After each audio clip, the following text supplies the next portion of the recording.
কোনো যাত্রী ১০০ কিলোমিটারের বেশি দূরত্বে গেলে তার ভাড়ার ক্ষেত্রে এতদিন ধরে ছাড় দিয়ে আসছিল বাংলাদেশ রেলওয়ে, কিন্তু আগামী ৪ মে থেকে এ ছাড় প্রত্যাহার হচ্ছে।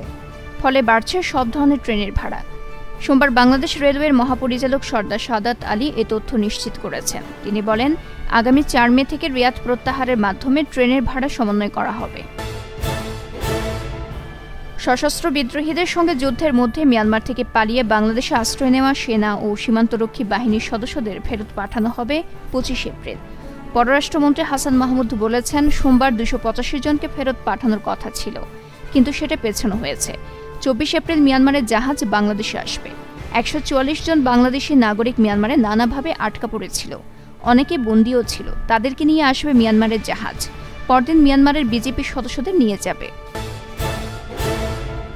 দুদিনের সফরে ঢাকায় এসেছেন কাতারের আমির Sheikh Tamim bin Hamad Al Thani. সোমবার বিকেল ৫টায় তিনি ঢাকার বিমানবন্দরে এসে পৌঁছান। চলতি বছরের জানুয়ারিতে শেখ হাসিনার নেতৃত্বে আওয়ামী লীগের নতুন সরকার গঠনের পর মধ্যপ্রাচ্যের কোনো দেশ থেকে এটিই প্রথম উচ্চ পর্যায়ের সফর। সফরে কাতার ও বাংলাদেশের মধ্যে ৬টি চুক্তি ও ৫টি সমঝোতা স্মারক সই হওয়ার কথা রয়েছে। তীব্র গরমের কারণে রাজধানীতে বিএনপির পূর্ব ঘোষিত সমাবেশ পেছানো হচ্ছে। সোমবার ঢাকা মহানগর দক্ষিণ বিএনপির দপ্তর সম্পাদক সাইদুর রহমান মিন্টু এ তথ্য জানিয়েছেন।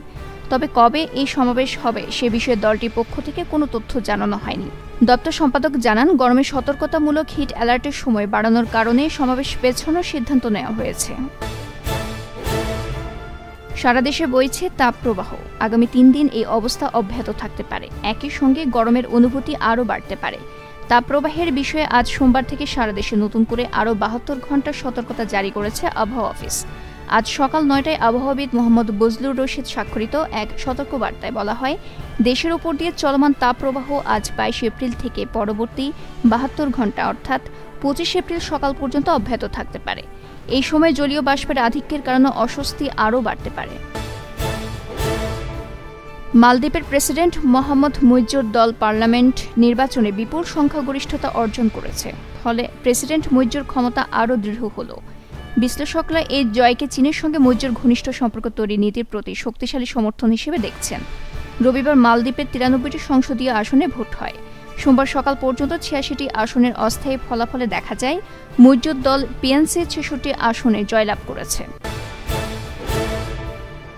গত বছর ৭ অক্টোবর গাজা থেকে হামাসের নজিরবিহীন হামলা রুখতে ব্যর্থ হওয়ার দায় মাথায় নিয়ে পদত্যাগ করেছেন ইসরায়েলের সামরিক গোয়েন্দা বাহিনীর প্রধান মেজর জেনারেল আহরান হালিবা। তার একজন উত্তরসূরি বেছে নেওয়ার পর তিনি দায়িত্ব থেকে সরে দাঁড়াবেন বলে জানিয়েছে ইসরায়েল ডিফেন্স ফোর্স IDF।